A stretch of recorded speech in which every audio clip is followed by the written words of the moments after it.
E nação rubro-negra, parece que o John Textor, ele sentiu o golpe. Champions, you have nothing to be embarrassed about. Tell your friends at Flamengo that you're on top of the mountain. You cannot get knocked off the top of the mountain in the preseason. You have to win a huge continental tournament to win the Copa Libertadores. You don't get to show up when we're in transition, beat us for one game, and talk shit about us. All right? We're the champions. Come get us. Okay?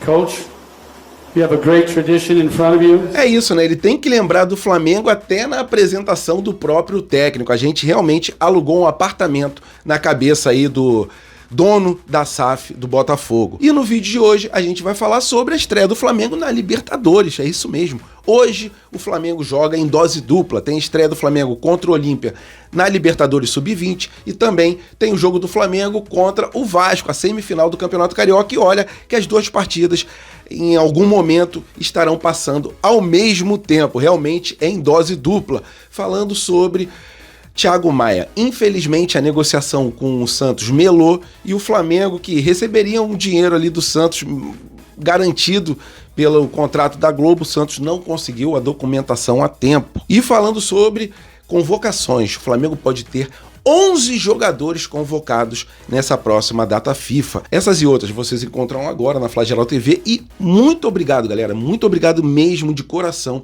Os likes que vocês vêm dando nos vídeos têm ajudado muito o crescimento da Flageral. É isso e vamos para as notícias, que é o que interessa. Isso aqui é Flamengo! E é hoje, nação rubro-negra, que a gente estreia na Libertadores Sub-20. É isso mesmo, Flamengo em dose dupla hoje. Flamengo joga contra o Vasco e também joga contra o Olímpia, lá no Paraguai. Então a estreia do Flamengo já vai ser aquela estreia carne de pescoço. Uma estreia muito difícil contra um time que joga em casa, só que temos totais condições de vencermos aí o Olímpia. Bons jogadores no elenco, Chola, Joshua, Pablo Lúcio, entre outros ótimos jogadores. Então, o Flamengo entra em campo às 7 horas da noite, né? Haverá um conflito de horários, porque o Flamengo joga às 5h45 contra o Vasco, então, quando terminar Flamengo e Vasco, provavelmente a gente esteja no intervalo ou começando o segundo tempo de Flamengo versus Olímpia. Mas é aquilo, né? Com o celular, hoje em dia a gente pode acompanhar duas partidas ao mesmo tempo. Então, o Flamengo vai jogar contra o Olímpia, o Flamengo deve ir a campo com uma escalação bem ofensiva, né, para jogar contra o time do Paraguai, mesmo jogando em território adversário. E eu vou falar também daqui a pouco, depois de falar sobre a Libertadores, sobre as 6 primeiras rodadas do Flamengo no Campeonato Brasileiro Sub-20. Então, esse mês de março, o Sub-20 estreia com tudo na Libertadores e também no Brasileiro. Vamos lá para a provável escalação do Flamengo, lembrando para os senhores que essa partida, às 7 horas da noite, tem transmissão somente pelo Sport TV. Vamos lá. Flamengo deve ir a campo com Lucas Furtado no gol, Daniel Salles da Mata, Felipe Vieira e Carbone.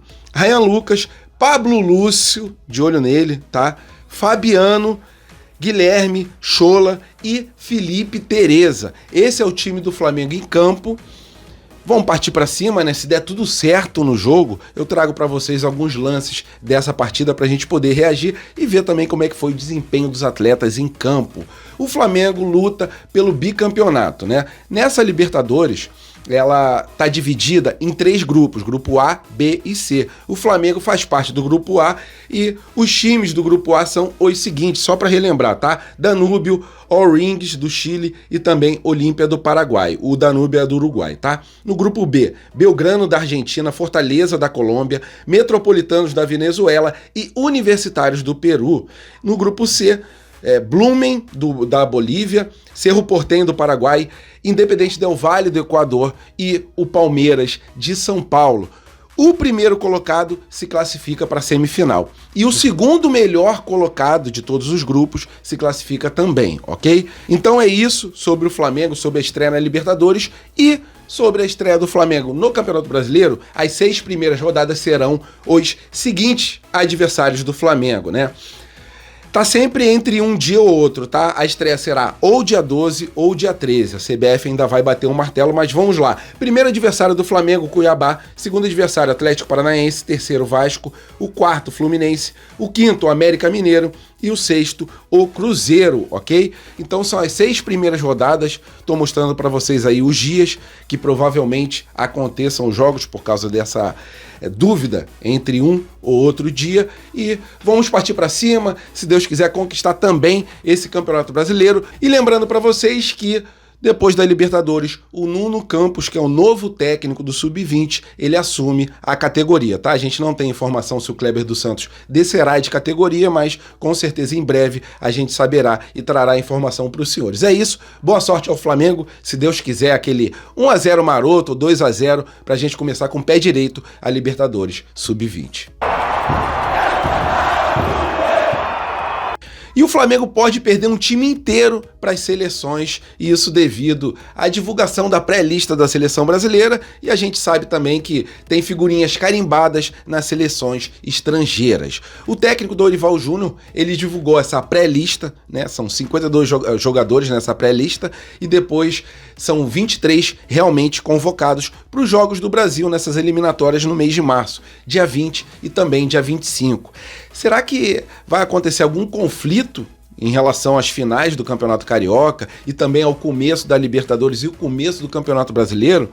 A resposta é sim para o começo do Campeonato Brasileiro, tá? Vai ficar muito perto os jogos e aí os jogadores eles não poderão se preparar com o Felipe Luiz para essa estreia também da Libertadores que inicia no começo de abril. Só que é aquilo, né?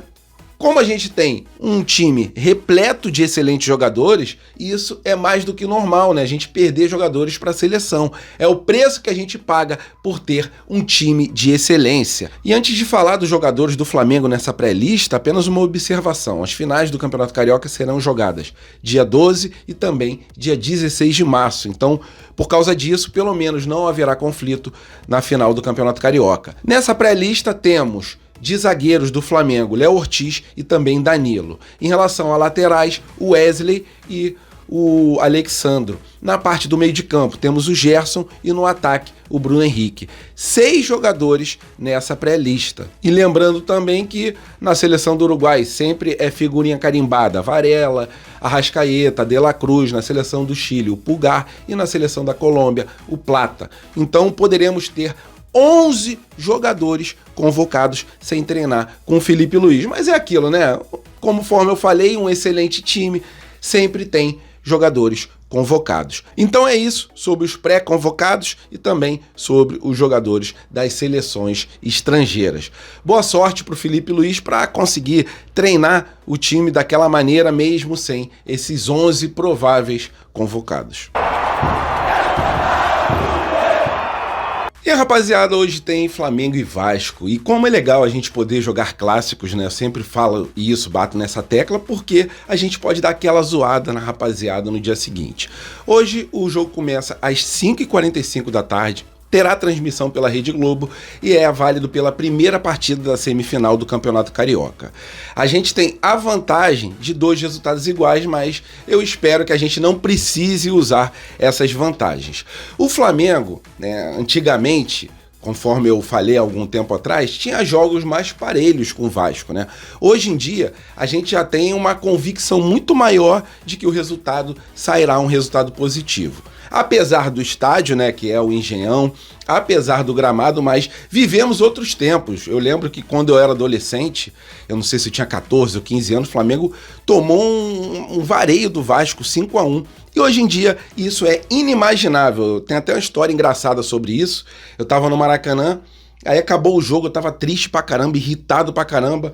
Vi um torcedor do Flamengo chorando na arquibancada, né? Falei, mano, ele não pode chorar sozinho.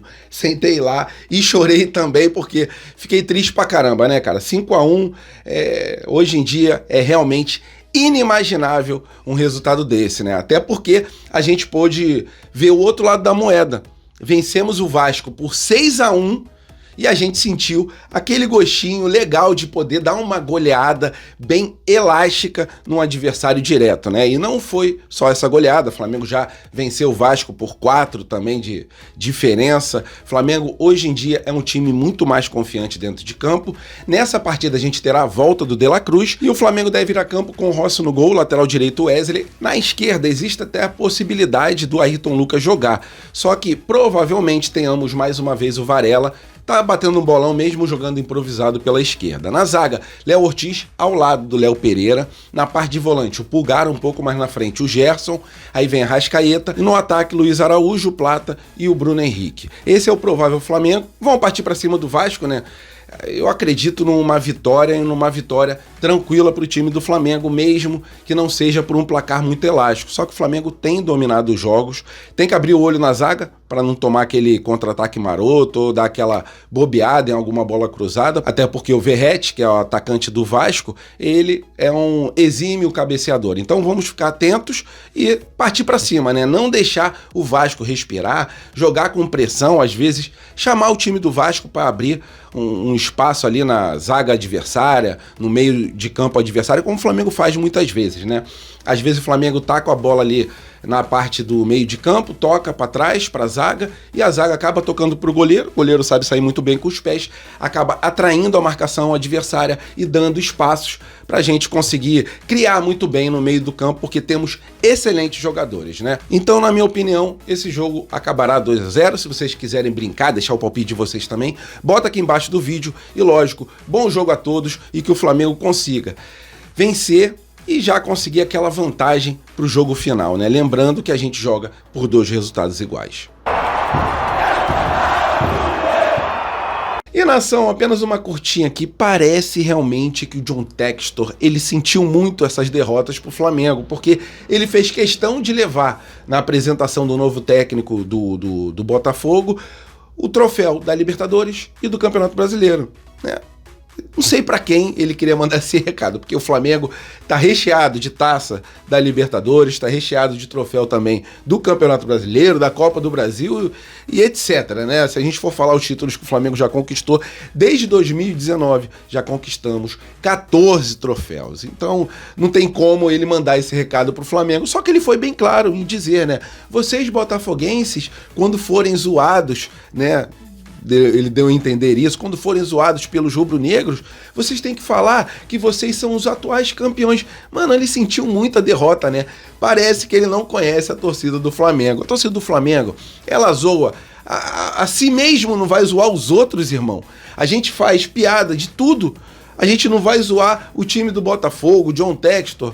Parece que ele sentiu o golpe, a gente viu no começo do vídeo as palavras ali, né, dele, traduzidas, e é isso. Flamengo embalado nesse começo de temporada de 2025, realmente o que vale é Campeonato Brasileiro, é Libertadores, mas quem não quer ganhar uma Supercopa, ganhar uma Recopa, pra mim, isso é choro de perdedor, né? E o Flamengo, pelo menos nessa temporada de 2025, já tem 2 taças, Taça Guanabara e também a taça da Supercopa do Brasil, que a gente venceu, e o vice é o Botafogo. Espero que esse ano, essa temporada, seja repleta de troféus, porque a expectativa do rubro-negro, com certeza, com Felipe Luiz na beira do campo, tá lá em cima. Rapaziada, a situação do Thiago Maia de ir lá pro Santos e o Santos assumir essa dívida do Inter, que tá difícil do Flamengo receber do Inter, infelizmente essa situação ela melou, né? Segundo o jornalista Vene Casagrande, o Flamengo ele exigiu, né, uma garantia bancária, o próprio presidente do Santos tinha falado sobre isso, e no final das contas o Flamengo não conseguiu essa garantia bancária do Santos e o contrato, como a janela já fechou, o contrato ele acabou não sendo assinado pelos clubes, né? O Inter já tinha concordado, o Flamengo também já tinha concordado, mas o Flamengo exigia essa garantia bancária. Infelizmente, né, cara, com o Inter a gente não teve uma exigência de uma garantia bancária. Se eu fosse lá da diretoria do Flamengo, e lógico, eu sou um torcedor, tô falando como torcedor, eu acho que eu fecharia contrato com o Santos, mesmo sem a garantia bancária, até porque o Santos já iria pagar um dinheiro bom, em torno de 1,5 milhão de euros para o Flamengo, né? E depois ele assumiria a dívida, aquelas parcelas que o Inter ainda está devendo para o Flamengo. Como provavelmente o Neymar compre o Santos se torne um melhor pagador do que é hoje em dia. Então, eu trocaria a dívida do Inter pelo Santos, mas infelizmente isso não aconteceu. Eu queria muito saber a opinião de vocês, por favor, coloca aqui embaixo do vídeo e tomara, né, que a gente consiga receber do Inter esse valor que a gente ainda não recebeu nenhum centavo. Valeu, nação rubro-negra, estamos juntos, fiquem com Deus, até a próxima e saudações.